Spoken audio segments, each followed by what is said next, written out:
Ang buwan, hindi pala ganoon kasimple. Sa loob ng 53 years, mula noong huling astronaut ng Apollo program noong 1972, akala natin naiintindihan na natin ito. Isang patay na bato, tahimik, parang kulay abo lang, at wala ng misteryo. Pero noong April 6, 2026, nagbago ang lahat. 4 na astronaut ang umikot sa likod ng buwan, yung bahagi na hindi natin nakikita mula sa Earth. At ang nakita nila, binago ang paniniwala natin sa loob lang ng ilang oras. Sila ay sina Reid Wiseman, Victor Glover, Christina Koch at Jeremy Hansen. Sila ang crew ng Artemis 2. Ito ang unang pagkakataon na may babae, isang black astronaut at isang hindi American na lumayo sa orbit ng Earth. Lumipad sila mula sa Kennedy Space Center noong April 1, 2026 sa 6:35 in the evening.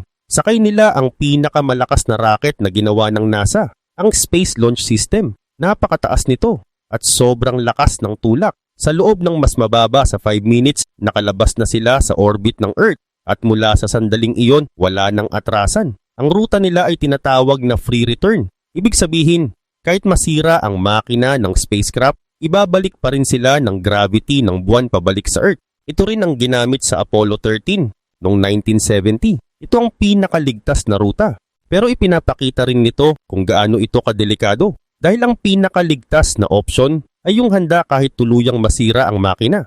Habang dumadaan sila sa likod ng buwan, nasa humigit kumulang 4,670 miles sila mula sa ibabaw nito. At sa sandaling iyon, naging sila ang pinaka-isolated na tao sa kasaysayan. Walang signal, walang komunikasyon, walang kahit anong koneksyon sa Earth. Sa loob ng 40 minutes, ang mismong buwan ang humarang sa signal. Walang radio, walang boses mula sa mission control, walang data, walang utos kung may emergency, tahimik lang. At sa ilalim nila, ang pinakaluma at pinakawasak na bahagi ng solar system. Bago mawalan ng signal, sinubukan ni Victor Glover ilarawan ang nakita niya, pero hindi niya kaya. Sabi niya, parang hindi pa handa ang tao para makita ang ganong bagay. Mahirap ipaliwanag. At nang tuluyang mawala ang signal noong 6:44 in the evening, naiwan silang 4, mag-isa, kasama ang isang bagay na hindi nila maintindihan. Para maintindihan kung bakit kakaiba ang likod ng buwan, kailangan mo munang maintindihan ang harap nito. Pero bago tayo magsimula, huwag kalimutang i-like ang video na ito. Malaking bagay na ito para sa aming mga content creator. Maraming salamat at ngayon simulan na natin. Yung side na nakikita natin gabi-gabi, iba ang itsura. May malalaking madidilim na bahagi. Tinatawag itong Maria. Mga sinaunang lava ito. Dating mainit na bato na umagos at tumigas. Nangyari ito bilyong taon na ang nakalipas. Mga 31% ng harap ng buwan ay natatakpan ng ganitong volcanic rock. Kaya ganito ang itsura ng buwan na kilala natin. Yung parang may muka, yung nakikita sa mga drawing at larawan. Pero sa likod ng buwan, halos wala nito. Mas mababa sa 1%. Sa halip, puro crater, patong-patong, mas bago sa ibabaw ng mas luma, parang binugbog ng isang higanting martilyo sa loob ng 4 billion years at hindi tumigil. At hindi lang iyon, mas makapal ang crust sa likod ng buwan, mga 50 kilometers ang kapal, mas makapal kaysa sa harap. At hanggang ngayon, hindi pa rin sigurado ang mga scientist kung bakit ganito. Ang pinakakilalang paliwanag, isang napakalakas na banggaan ang nangyari sa timog bahagi ng buwan. Isang impact na sobrang lakas na parang yumanig sa buong loob ng buwan. Dahil dito, tinulak ang mga espesyal na materyales papunta sa harap ng buwan. At ang banggaang iyon, nag-iwan ng pinakamalaking crater sa buong solar system, ang South Pole Aitken Basin. Umaabot ito ng humigit kumulang 2,500 kilometers ang lapad at lalim na hanggang 13 kilometers. Kung ilalagay mo ito sa mapa ng United States, kayang sakupin ng layo mula Texas hanggang Virginia. Sa gilid nito, may mga bundok na kabilang sa pinakamataas sa buwan.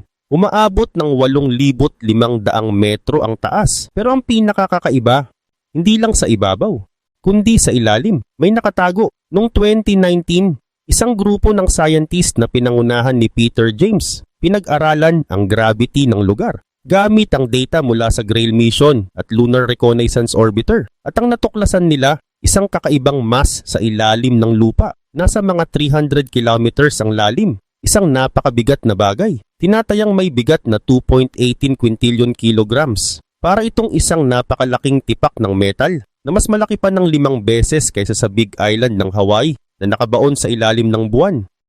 At dahil sa bigat nito, hinihila nito pababa ang sahig ng crater. Mahigit kalahating milya ang baba.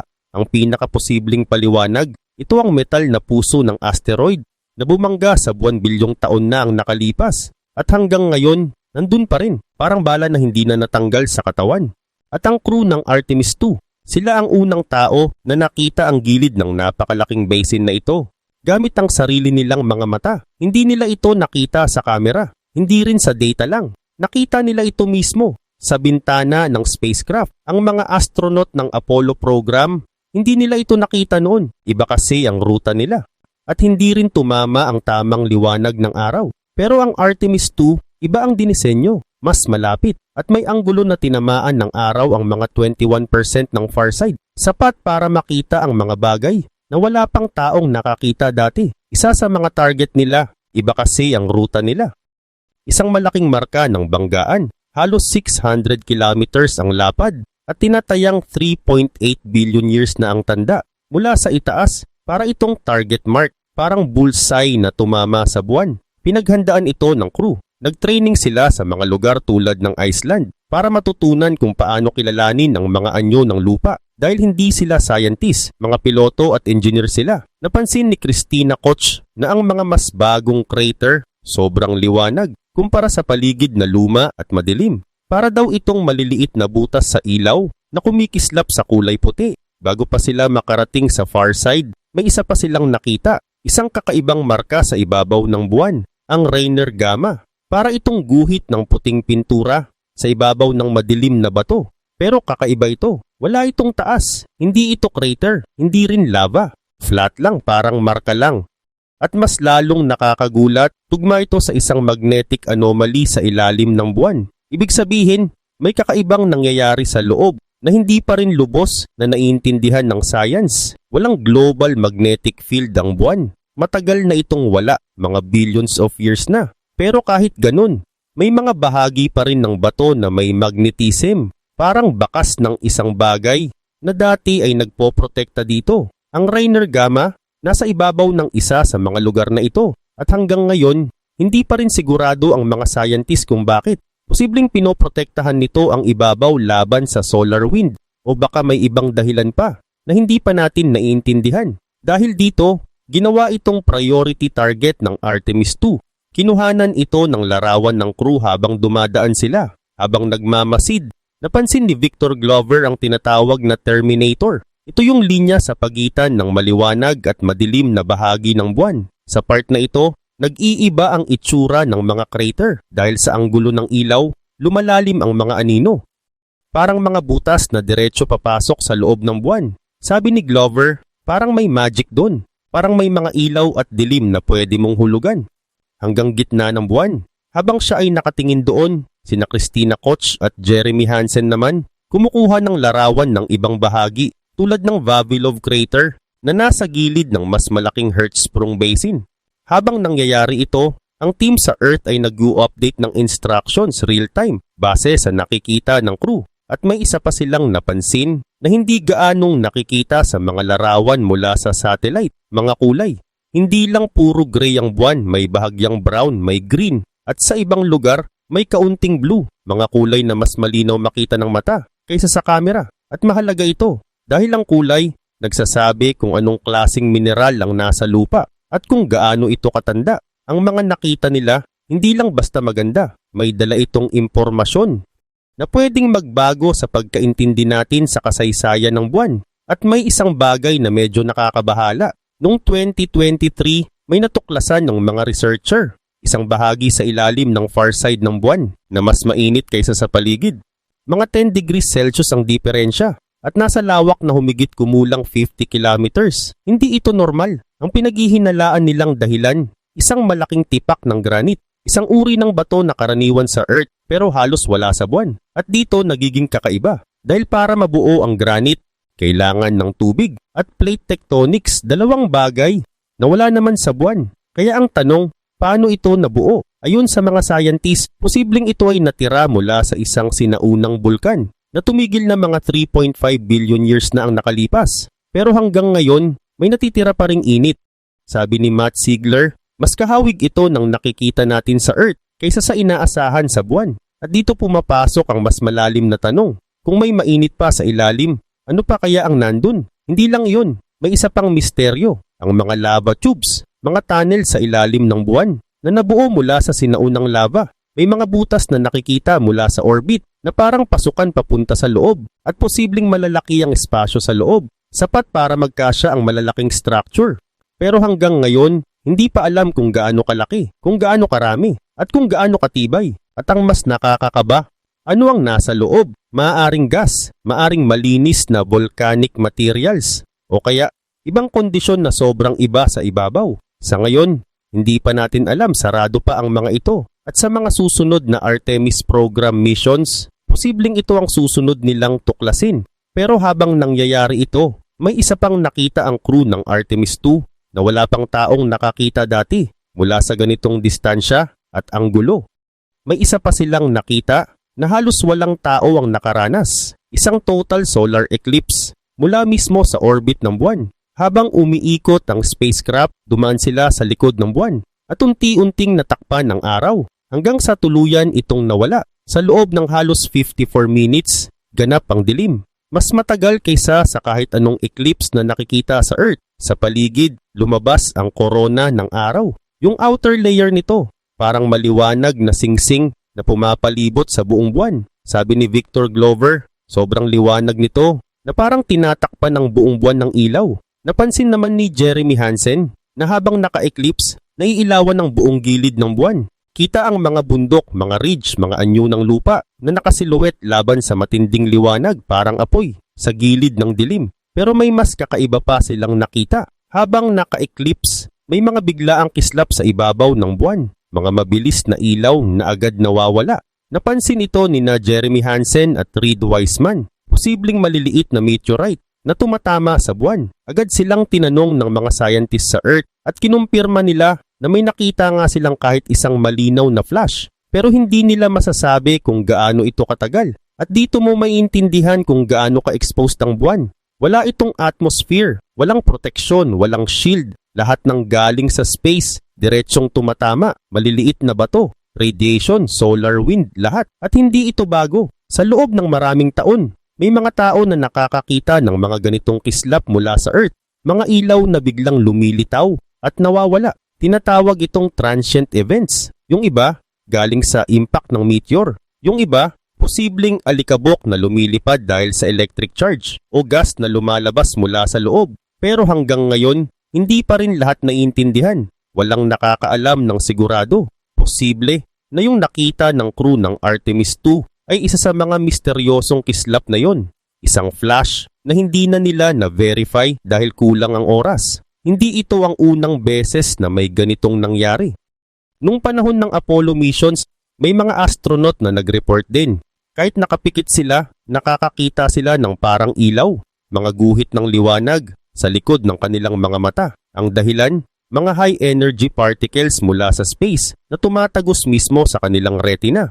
Galing ito sa tinatawag na galactic cosmic rays. Napakabilis, halos kasing bilis ng liwanag at walang halos kahit anong kayang pumigil dito. Yung exposure nila noon, ilang araw lang. Pero kahit ganun, may ilang astronaut na nagkaroon ng cataracts mas maaga kaysa normal. Karamihan naman, nabuhay ng mahaba, walang malinaw na cancer na dulot ng radiation. Pero may problema sa datos dahil ang bilang ng tao na nakalabas sa proteksyon ng Earth ay 24 lang. Sobrang liit para makagawa ng siguradong konklusyon. Ngayon, ibang level na ang risk. Ang crew ng Artemis 2 mananatili sa deep space ng 10 days at hindi lang basta panahon.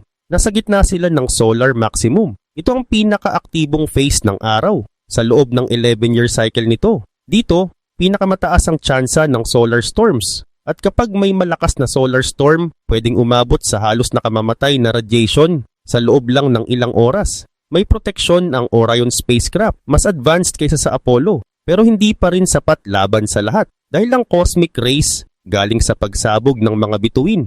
Tulad ng supernova ay kayang tumagos sa halos kahit ano, kahit sa makakapal na shield. Ayon kay Alexandra Stankovic, ito ang pinakamalaking limitasyon ng tao sa space exploration. Sa madaling salita, Ito ang pwedeng pumigil sa atin sa pagpunta sa mas malalayong lugar. Tinatawag niya itong showstopper. Kaya ngayon, nagsusumikap ang mga scientist.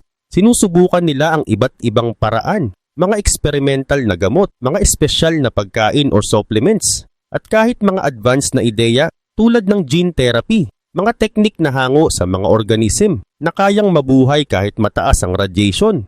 Pero sa ngayon, wala pang perpektong solusyon dahil kung balang araw, gusto talaga ng tao na manatili sa labas ng proteksyon ng Earth, hindi sapat ang engineering lang. Kailangan kasama ang biology sa solusyon. Sa Artemis 2, may dala silang espesyal na experiment, tinatawag na Avatar Payload. Naglalaman ito ng bone marrow cells na galing mismo sa dugo ng crew. Pagbalik nila, aaralin ng mga scientists kung paano naapektuhan ang mga cells na yon ng radiation sa deep space. At ang data na makukuha dito, mas mahalaga pa kaysa sa kahit anong larawan. Dahil ito ang magbibigay sagot kung kaya ba talaga ng katawan ng tao ang ganitong environment.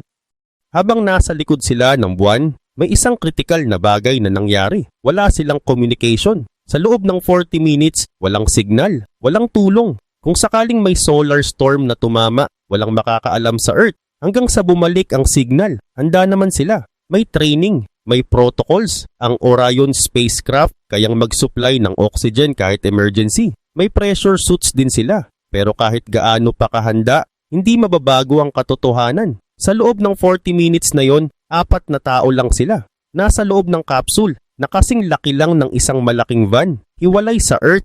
Nang humigit kumulang 2,160 miles ng solid na bato ng buwan, napapalibutan ng lugar na puno ng bakas ng sinaunang banggaan at binabayo ng radiation na hindi ginawa para kayanin ng katawan ng tao. Pagbalik ng signal, sumabog sa saya ang mission control sa Houston. Safe sila, buhay sila.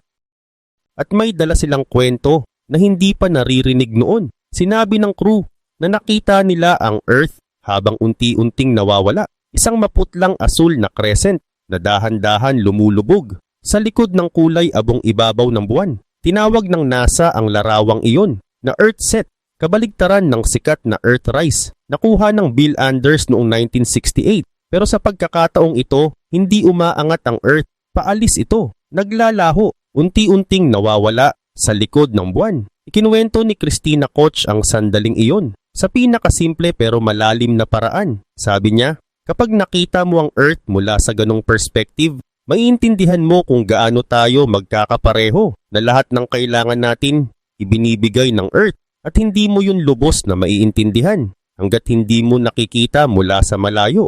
Habang umiikot sila sa buwan, pinangalanan din nila ang dalawang crater. Yung isa, tinawag nilang Integrity, galing sa tawag nila sa Orion spacecraft. Yung isa naman, tinawag nilang Carol, para sa yumaong asawa ni Reed Wiseman na si Carol Taylor Wiseman na pumanaw noong 2020. Matatagpuan ito sa pagitan ng near side at far side ng buwan. At kung alam mo kung saan titingin, makikita ito mula sa Earth. Isang maliit pero maliwanag na bahagi. Ayon kay Jeremy Hansen, isa lang itong bright spot on the moon. Pero para sa kanila, may kahulugan ito. Ang mission na Artemis 2 nagtakda ng bagong record, pinakamalayong narating ng tao mula sa Earth. Humigit kumulang 252,756 miles. Sa pinakamalapit nila sa buwan, umaabot sa bilis na 60,863 miles per hour relative sa Earth.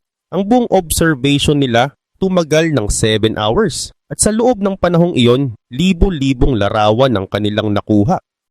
At mahalaga ang mga larawang iyon. Ayon sa NASA, makakatulong ito para mas maintindihan kung paano nabuo ang buwan, paano nag-evolve ang solar system, at kung saan dapat pumunta ang mga susunod na misyon. Dahil hindi dito nagtatapos ang kwento. Ang susunod na hakbang ay bumalik ang tao sa buwan. Hindi lang para makita ito, kundi para manatili. Ang mga nakita at na-describe ng crew, hindi lang basta observation. Mahalaga ito sa susunod na hakbang ng tao sa buwan. Dahil kahit mukhang ligtas ang isang lugar sa larawan mula sa orbiter, iba ang itsura kapag mata na ng tao ang tumingin. May mga anino na biglang lumalalim sa mga hindi inaasahang bahagi, lalo na sa tinatawag na Terminator, yung linya sa pagitan ng liwanag at dilim.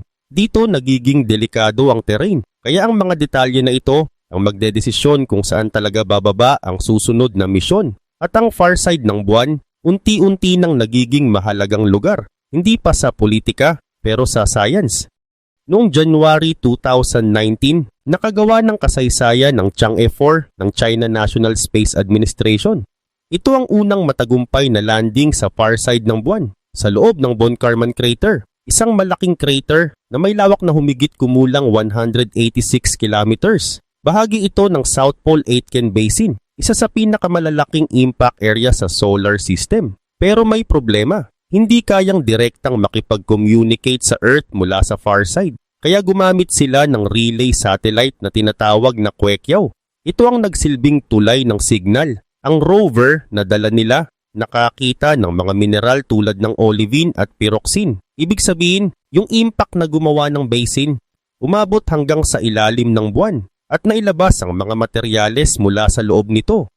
Noong 2024, mas lumalim pa ang exploration sa pamamagitan ng Chang'e 6. Ito ang unang misyon na nagdala ng samples mula sa far side pabalik sa Earth. Hanggang ngayon, inaaral pa rin ng mga scientist ang mga yon. At may isa pang dahilan kung bakit napakahalaga ng far side. Ito ang pinakatahimik na lugar sa inner solar system. Pagdating sa signal, walang interference, walang ingay mula sa Earth. Perpektong lugar para sa space observation. Lahat ng signal sa Earth, cell towers, broadcast, wifi, lahat nahaharang ng humigit kumulang 3,400 kilometers ng solid na bato ng buwan. Ibig sabihin, walang ingay, walang interference. Para sa mga scientist, ito ang pinakatahimik na lugar para makinig sa universe. Kung maglalagay ng telescope doon, kaya nitong makarinig ng mga signal na hindi kayang makita mula sa Earth. Mga frequency na mas mababa sa 30 MHz na hinaharang ng atmosphere natin. At doon, posibleng mabuksan ng bintana papunta sa pinakaunang bahagi ng universe. Isang bagay na hindi pa natin kailanman nakita. Kaya maraming space agency ang may plano na magtayo ng observatory sa far side. Dahil ang buwan, hindi lang nagtatago ng lihim. Tinutulungan din tayo na mas maintindihan ang buong kalawakan. Sa loob ng maraming taon, tinitigan natin ang buwan. At inakala nating kilala na natin ito. 6 na beses tayong nakalapag doon. Kumuha ng bato. Nag-aral. Pero lahat iyon galing lang sa isang bahagi. Sa near side. Parang naglanding ka sa disyerto at sinabi mong ang buong mundo ay puro buhangin. Hindi pala. Ang totoong kwento nasa far side. Isang lugar na sobrang tanda. Punong-puno ng bakas ng banggaan. Mga impact na matagal nang nabura sa kabilang side. Isang napakalaking basin na posibleng nakaapekto sa axis ng buwan. May nakatagong metal mass na kayang baguhin ng gravity sa lugar. May init na hindi pa rin maipaliwanag. May mga lava tubes na hindi pa nabubuksan. At isang crust na sobrang iba kumpara sa nakikita natin. Ayon kay Victor Glover, pagkalabas nila sa far side at muling nakita ang Earth, isa lang ang malinaw. Ang buwan, hindi lang larawan sa langit. Isa itong tunay na lugar. At habang mas marami tayong natutunan tungkol dito, lalo itong nagiging hindi komportable intindihin. Dahil ang far side, hindi lang basta iba ang buwan. Sa paraan na paulit-ulit tayong pinipilit, baguhin ang kwento tungkol dito. May granite na hindi dapat nandoon. May mass na hindi tugma sa inaasahan. May hindi pantay na anyo na walang iisang paliwanag. May bakas ng magnetism sa crust. Kahit matagal nang nawala ang magnetic field nito, may mga lindol sa buwan na nadetect pa noon ng Apollo program. Mga pagyanig na nagpapakita na may gumagalaw pa rin sa loob. Sa isang mundong akala natin, patay na. Bawat sagot na ibinibigay ng far side, 3 pang tanong ang kapalit. At habang tumatagal, lalo itong humihirap.